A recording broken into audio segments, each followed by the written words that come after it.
Kishilar ham ringda. Albatta butun arena yurtdoshlarimiz Moskvani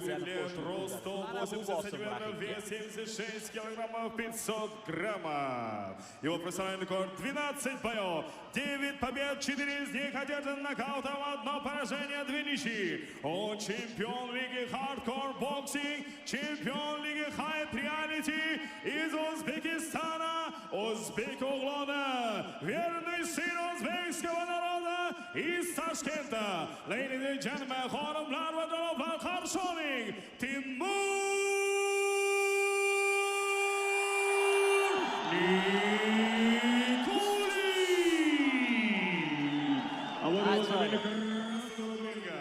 Ему 30 лет, рост 180 сантиметров, вес 76 килограммов 300 граммов. Его профессиональный рекорд 1 бой, 1 победа, одержана нокаутом. Он обладатель пояса BFV Лиги Октагон, заслуженный деятель Республики Казахстан, гордый сын казахского народа из Алматы, Казахстан. Приветствуйте, Эркебулан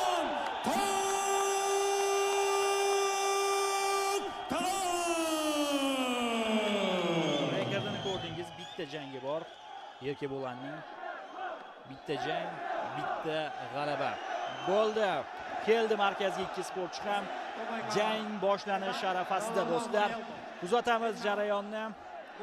Mana bu 100-100 kelgan holatda Erkebo'lan biroz bo'yi uzunroqdek ko'rindi. Lekin bu chalg'ituvchi holat bo'lishi mumkin. Optik illyuziya ham.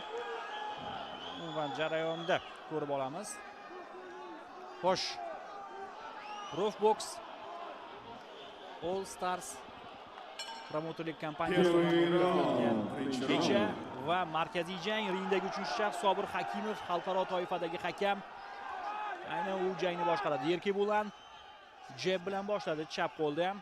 Nikulin kuzatyapti jarayonni. Yana jeb Nikolindan. Erkebo'lanning zarbalarini ko'ryapsiz. Bunisi havoda qolib ketdi. Xo'sh. Chap qo'l. Erkebo'lanning zarbasi kuchli chiqdi.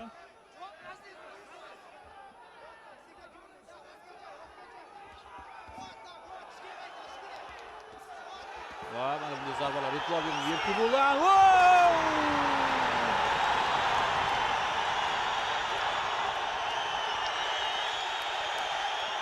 Knockdown holati